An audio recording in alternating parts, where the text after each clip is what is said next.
아멘. 좋은 아침입니다. 오늘도 우리에게 새날을 주신 하나님의 이름을 찬양합니다. 양해를 구할 것은 제가 감기가 좀 걸렸어요. 그래서 목소리가 조금 이상한데요. 여러분 양해해 주시면서 함께 말씀 나눴으면 좋겠습니다. 계속해서 우리 열왕기 상의 말씀을 이 큐티의 본문의 말씀을 따라서 함께 나누고 있는 가운데 이 열왕기상 3장에 이 솔로몬의 기도에 대한 응답이 이루어지고 있다는 것을 이번 주 내내 우리가 한 부분 한 부분 보면서 지나오고 있습니다. 솔로몬의 기도를 흡족하게 여기신 여호와 하나님께서 솔로몬에게 약속하신 그 약속의 내용이 열왕기상 3장 11절과 12절의 내용인데, 그 내용에 의하면 솔로몬은 하나님께 지혜를 구하였죠. 하나님의 백성들을 잘 다스릴 수 있도록 해달라는 그 지혜를 구하였는데, 주님께서 그 기도의 간구에 마음이 흡족하셨어요. 그래서 그가 구한 지혜뿐만이 아니라 그가 구하지 아니한 부와 영광까지 주시겠다고 약속하셨다는 내용을 우리가 열왕기상 3장 11절과 12절의 내용에서 우리가 볼 수가 있습니다. 오늘 이 본문의 말씀은 특별히 솔로몬이 구하지 않았던 것, 구하지 않았지만 여호와 하나님께서 약속하여 주신 그 부귀와 영화를 얻게 된 내용들을 이 본문에서 구체적으로 말씀하고 있는 것을 우리가 볼 수가 있는데요. 솔로몬이 누린 부귀와 영화가 얼마나 대단했는지 이 본문의 말씀을 통해서 우리가 확인할 수가 있습니다. 특별히 저는 이 부귀와 영화, 솔로몬이 누렸던 부귀와 영화를 크게 세 가지 영역으로 좀 나눠봤는데요. 첫 번째로는 이 경제적인 부를 우리가 말하고 있다는 것이에요. 22절의 내용들을 보시면 솔로몬 때에 경제적으로 굉장히 풍요로웠다는 것을 우리가 볼 수가 있습니다. 특별히 22절의 내용에는 솔로몬이 하루 먹는 음식의 양을 소개하는 내용을 볼 수가 있는데요. 이 하루에 솔로몬이 먹었다는 이 음식의 양은 아마 솔로몬이 이 왕의 자리에서 다스리면서 이 함께 하고 있는 신하들과 왕궁에서의 같이 사는 사람들이 먹었던 양을 얘기하는 것 같습니다. 그 내용들을 보시면 22절에 그 내용들이 구체적으로 나와 있는데요. 가는 밀가루가 30고루, 굵은 밀가루가 60고루 이렇게 표현하고 있습니다. 여기서 말하고 있는 이 고르라는 이 단위가 나오는데요. 그때 당시에 무게와 양을 측량하는 단위로 고르라는 단위를 사용했는데, 지금의 우리가 사용하는 단위로 이렇게 변환을 하자면 이 1고르는 리터로는 220리터 정도의 양을 얘기한다고 합니다. 우리는 미국에 살고 있으니까 리터보다는 갤론이라는 단위를 많이 사용하니까 갤론으로 따지자면 한 58에서 59갤론 정도가 1고르라고 합니다. 58에서 59갤론이라고 하면은 여러분 가늠을 잘 안 되시겠죠? 우리 교회에서 사용하고 있는 그 쓰레기통 있잖아요. 우리 주일날 이렇게 음식 먹고 이렇게 버리는 쓰레기통, 주방에서도 사용하고 우리 키친에서 사용하는 그 쓰레기통이 한 58에서 59갤론 정도가 됩니다. 그런 통 하나가 1고르라고 보시면 될 것 같아요. 그런데 가는 밀가루가 하루 먹는 양이 30고르라고 한다면 저 쓰레기통 30개 정도가 하루 먹는 가는 밀가루의 양이었다라는 것이죠.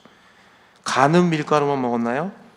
굵은 밀가루는 60고루 먹었다고 합니다. 그러면 우리가 사용하는 그 쓰레기통의 양과 같은 그 쓰레기통의 양과 같은 그 통을 60개 정도에 되는 양을 하루에 먹었다라는 것이죠. 이제 좀 가늠이 되시죠? 엄청난 양을 먹었다는 것이에요. 여러분 밀가루 그냥 먹겠습니까? 반죽해서 먹었으면 그 양이 부풀잖아요. 그럼 어마어마한 양을 하루에 먹었다라는 것이죠.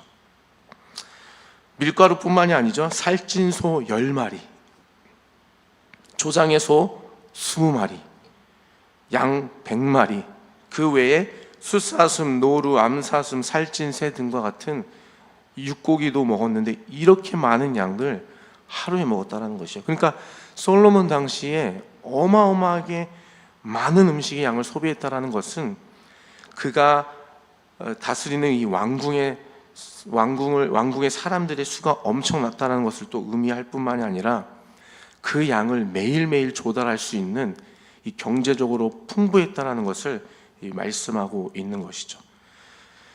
그 솔로몬이 누렸던 부와 영화가 얼마나 대단했는가, 이 경제적인 영역에서만 봐도 엄청났다는 것을 우리가 알 수가 있습니다. 두 번째 영역은요, 정치적으로 안정됐다는 것이에요.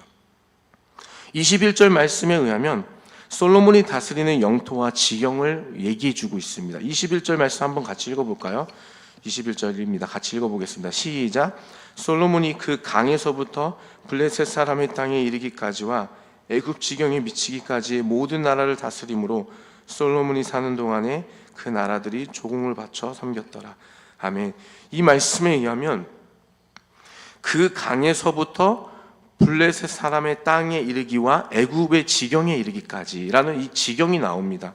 그런데 여기서 말씀하고 있는 그 강이라는 것은 유브라데 강을 얘기하는데요. 유브라데 강은 이스라엘의 그 북쪽 위쪽의 지역을 얘기합니다. 이 지역은 사실은 솔로몬이 다윗으로부터 처음 받았던 그 이스라엘의 영토에는 포함이 되어 있지 않는 부분이에요. 그러니까 무슨 말이냐면 솔로몬 때에 이 지역까지 영토를 확장했다는 것이에요. 솔로몬이 이 다윗으로부터 받았던 영토뿐만이 아니라 그 위까지 영토를 확장하여서 그 위에 있는 유브라데 강으로부터 시작하여서 남쪽의 블레셋 지역에 있는 가자 지역과 그 지역을 넘어서 이 애굽의 경계에 이르기까지 이 나라가 확장이 되었다는 것을 얘기하고 있고요. 그러면서 그 주변의 나라들로부터 조공을 받았다라는 것은 정치적으로 안정된 시기를 누렸다라는 것을 얘기하고 있다라는 것이죠.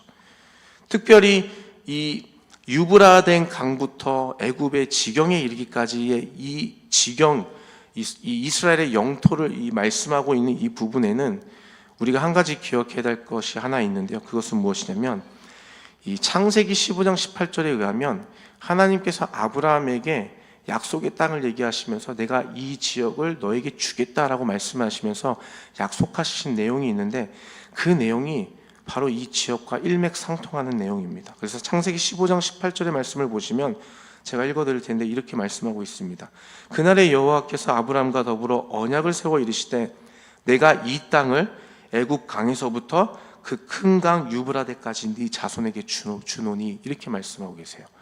그러니까 지금 아브라함에게 약속하셨던 그 약속의 말씀이 솔로몬 때에 실제로 이루어졌다는 것을 우리가 볼 수 있는 것이죠. 이것을 통해 우리가 또 한 가지 볼 수 있는 것은 하나님에 대해서 확신할 수 있는 한 가지, 바로 하나님은 그 약속하심을 반드시 이루시는 신실하신 분이시라는 것입니다. 아브라함이 약속하셨던 그 약속이 솔로몬 때에 이루어지게 하셨다라는 것이죠. 그런 가운데 주변의 나라들로부터 조공을 받으며 나라가 강성하여지고 정치적으로 안정을 누리고 있다는 것을 우리가 이 21절의 이 한 구절만 봐도 알 수 있다는 것이에요. 이런 정치적인 안정은 이스라엘의 평화와 직결이 되어서 솔로몬이 다스리는 동안에 유다와 온 이스라엘이, 온 나라가 포도나무 아래와 무화과나무 아래에서 평안을 누리며 살았다라고 25절에 또한 그 말씀이 있어요. 그래서 이 25절의 표현에 의하면 포도나무 아래와 무화과나무 아래에서 평안을 누리며 살았다, 이런 표현이 있는데요. 이 말은 다른 말로 하나님의 축복 안에서 그들이 평안을 누리고 살았다라는 것을 의미한다라는 것이에요. 여러분, 나라가 혼란스럽고 어지러우면 우리 개인의 삶도 그 영향을 받기 마찬가지입니다. 나라가 불안하면요, 우리 개인도 불안해요. 정치가 온전치 못하면, 흔들리면 우리의 삶도 흔들린다라는 것이죠. 그래서 여러분, 우리가 기도할 때에 이 나라, 내가 살고 있는 나라를 위하여, 나라의 안전을 위하여, 정치를 위하여, 경제를 위하여 기도하는 것 중요하다라는 것이에요. 왜냐하면 그것이 우리의 삶과 직결되어 있기 때문이에요. 지난 사순절 우리 특세 기간 동안에 축복하라라는 주제로 말씀을 우리가 나눴었는데요. 그때에도 우리가 나라와 민족을 위한 기도를 하지 않았습니까? 그 이유가 바로 여기에 있다라는 것이에요. 두 번째로 우리가 본 것은 정치적인 안정, 정치적인 평안함을 누렸다라는 것이에요. 솔로몬이 누렸던 부귀와 영화의 내용이 그것이라는 것이죠. 이 마지막으로 세 번째로는 주변 나라들로부터 이 솔로몬이 영광을 누렸다라는 사실입니다. 솔로몬이 하나님께서 주신 지혜로 인해서, 하나님께서 허락하신 그 지혜로 인해서 주변 나라들로부터 영화를 누렸다라는 것을 우리가 볼 수가 있는데요. 특별히 30절의 말씀의 내용에 의하면 동쪽 모든 사람, 동쪽에 있는 모든 사람들보다, 그리고 애굽에 있는 모든 지혜보다 솔로몬의 지혜가 가장 뛰어났다라고 말씀하고 있습니다. 당시 이 애굽은 지혜에 관하여서 앞선 문화와 문학을 가진 나라였는데요. 애굽에 있는 그렇게 지혜로운 문학과 문화가 앞선 그 애굽보다, 애굽에 있는 모든 지혜자들보다 뛰어난 것이 바로 솔로몬의 지혜였다라는 것이에요. 그 지혜가 소문이 나서 주변의 모든 나라들에게 알려지게 된 것이죠. 그래서 그 솔로몬의 지혜를 듣기 위해서 주변의 모든 왕들이 사람들을 보내서 솔로몬의 지혜를 듣기 위해서 사람들을 보내고 조공을 바치고 선물을 가지고 오고 했던 모습들을 우리가 이 본문의 내용에서 볼 수 있다는 것이죠. 이렇게 이 세 가지 영역, 경제적인 부분, 정치적인 부분, 그리고 솔로몬의 그 지혜로움이 세상 가운데 증거되고 나타냄으로 인하여서 하나님께서 약속하신, 비록 솔로몬이 구하진 않았지만 하나님께서 마음이 흡족하셔서 주시겠다 약속하신 그 부귀와 영화가 온전하게 이루어졌다라는 것을 우리가 볼 수 있게 된다는 것이죠. 이런 맥락에서 볼 때에 우리는 솔로몬의 부귀와 영화가 정말 대단했구나라는 것을 우리가 주목하게 되는데요.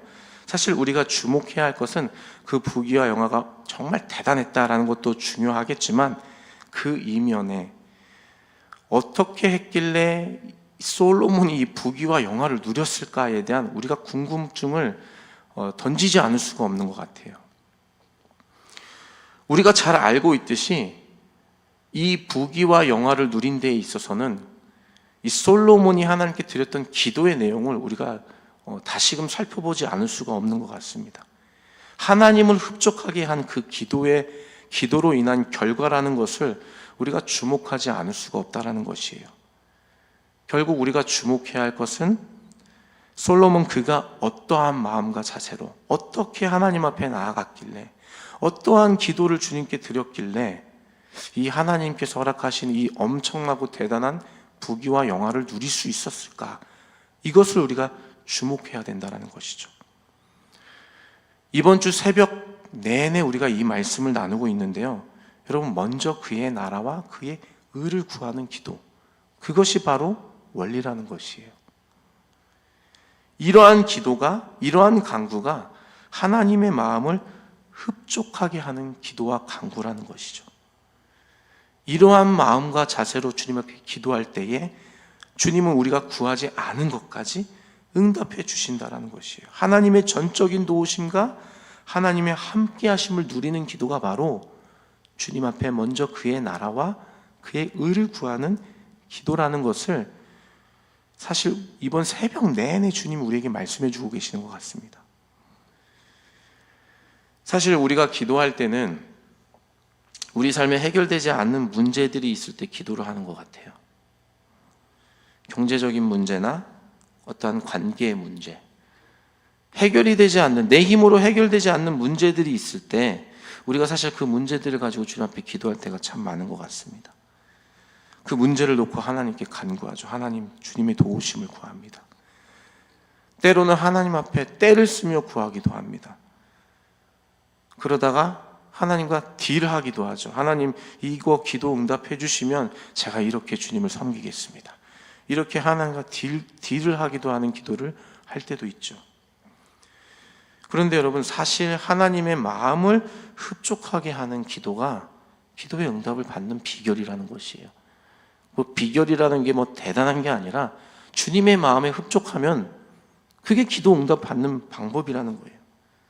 그런데 그 주의 마음을 흡족하게 하는 기도는 제가 방금 설명드렸던 그 기도, 내 문제를 해결하기 위해서, 해결받기 위해서 주님 앞에 떼를 쓰거나 주님과 딜을 하거나 어떤 그러한 기도의 내용과 좀 결이 다른 것 같아요. 저는 이 하나님 앞에 기도, 또 하나님께 기도의 응답을 받는 이것들을 좀 묵상하고 생각할 때마다 떠오르는 이미지가 하나 있는데요. 그 침을 놓는 그 이미지가 저는 떠오릅니다. 어떤 것이냐면요. 제가 몇 년 전에 허리 아파서 좀 고생했던 적이 있습니다. 아마 허리 아파 보신 분들은 아실 거예요. 그게 얼마나 고통스러운지. 허리 고장 나면 정말 아무것도 할 수 없더라고요. 화장실도 못 가요. 화장실 가서 소변 넣는 것도 힘들더라고요. 그 허리가 받쳐주지 않으면 그것도 안 되는 거더라고요. 기침도 못 합니다. 기침하는 게 제가 지금 기침을 요즘 하고 있는데, 기침하면 허리가 영향을 받아서 기침할 때 그 허리가 통증이 생기더라고요. 기침하는 게 그렇게 두려울 때가 없었어요. 아무튼 그 허리 때문에 굉장히 고생해서 치료를 몇 번 받은 적이 있는데, 제가 침을 맞으러 몇 번 한의원을 찾아간 적이 있습니다. 그런데 허리가 아파서 갔는데 허리에다 침을 안 넣고 다른 데다 침을 넣더라고요. 무릎에다가 놓거나 발에다 놓거나 혹은 손에다 놓거나 머리에다가도 놓기도 하더라고요. 아니, 허리가 아프면 허리에다가 침을 넣는 거 당연한 거 아닌가요? 저는 그렇게 생각했어요. 그런데 문제는 허리에 있는데 허리에다가 침을 안 넣고 다른 데 놓더라는 것이에요. 그것에 대해 제가 물어봤어요. 허리가 아픈데 왜 다른 데다 침을 놓나요? 그랬더니 그분이 하시는 말씀이 이 허리와 연결된 혈이 있다라는 것이에요. 우리 몸에 허리와 연결된 혈이 있는데 허리가 아픈 건 허리만의 문제가 아니라 그것과 연결된 다른 곳에 혈이 막혀 있으면 그곳을 뚫어줘야 된다는 것이에요. 그래서 허리와 상관이 없는 것 같은 손에다가 머리에다가 발에다가 이렇게 침을 놓는다라는 것이에요. 저는 이것들을 보면서 우리의 기도의 방법, 우리는 이것이 문제라고 해서 이 문제를 주님 앞에 가지고 하나님 이 문제 해결해 주십시오, 이렇게 기도하고 이것이 해결되면 제가 살 것 같습니다, 하나님 이걸 응답해 주시면 제가 주님 앞에 순종하겠습니다, 우리가 이렇게 기도하지만 어쩌면 하나님 이 기도에 우리가 가지고 있는 이 문제 해결은 이 문제가 해결되는 것이 아니라 우리의 마음과 심령이 전적으로 주님의 나라와 뜻을 구할 때, 주님의 나라와 그 뜻에 우리의 마음이 온전히 드려질 때에 우리가 가지고 있는 문제까지 해결된다는 것을 제가 그 경험을 통해서 깨달음을 제가 느꼈던 적이 있다라는 것인데요. 저는 이 솔로몬의 기도, 우리가 이 새벽마다 이번 주 내내 보고 있는 이 솔로몬의 기도를 통하여서 그가 받았던 축복과 응답을 보면서 이러한 이미지가 떠올랐다는 것이에요. 우리는 문제만을 바라볼 때가 있어요. 문제 앞에 있으니까요. 당연히 우리 눈에 보이는 문제가 더 잘 보이겠죠.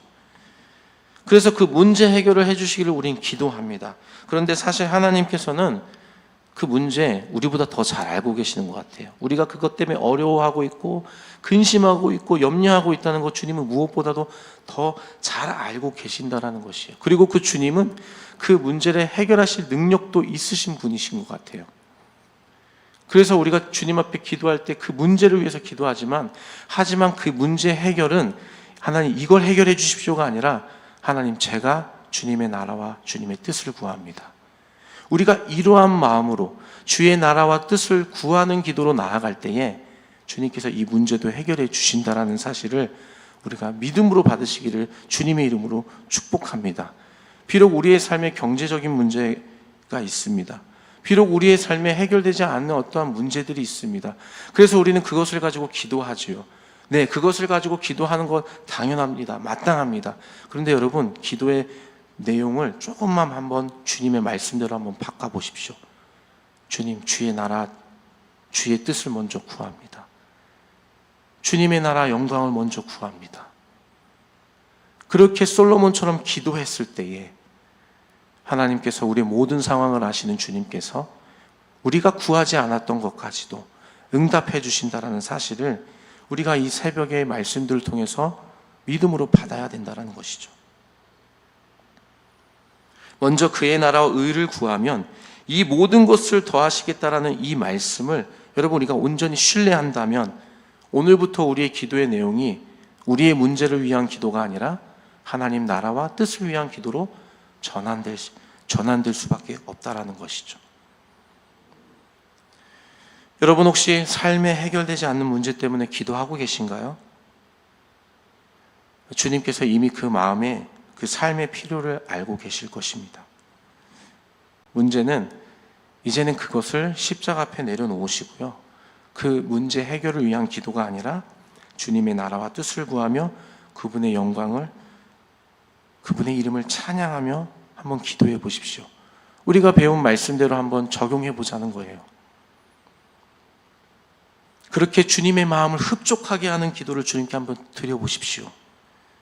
그렇게 주님께 기도할 때에 주님께서 솔로몬에게 응답하셨던 것처럼 오늘 이 4장 20절부터 34절에 이 솔로몬이 누렸던 부귀와 영화의 내용들을 보면서 야 정말 대단하다, 우리가 이렇게 고백할 수 있었던 것처럼 우리가 주님의 마음을 합한 기도를 주님께 드렸을 때에 우리의 문제를 어느 순간 해결해 주시는 그 하나님의 놀라우신 기도의 응답을 경험하게 될 줄로 믿습니다.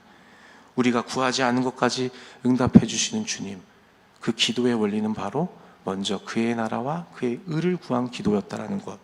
이 솔로몬의 기도의 모범을 우리가 배우면서 저와 여러분 우리의 기도의 지경이 나의 삶, 내 가정, 나의 유익에 멈춰 있는 것이 아니라 복의 복을 더하사 지경을 넓히소서, 우리 올 한 해 우리 교회에게 주셨던 이 비전의 말씀처럼 우리의 기도의 영역이 넓어져서 나를 위한 기도가 아니라 주님의 나라를 위한 기도, 나를 위한 기도뿐만이 아니라 다른 우리 성도님들을 위한 기도, 믿지 않는 자들을 위한 기도, 다른 영혼들을 위한 기도의 영역으로 기도의 지경 또한 넓어져서 하나님께서 흡족하셔서 우리가 구하지 않는 것까지 해결해 주시고 응답해 주시는 기도의 능력을 경험하시는 저와 여러분 되시기를 주님의 이름으로 축복합니다.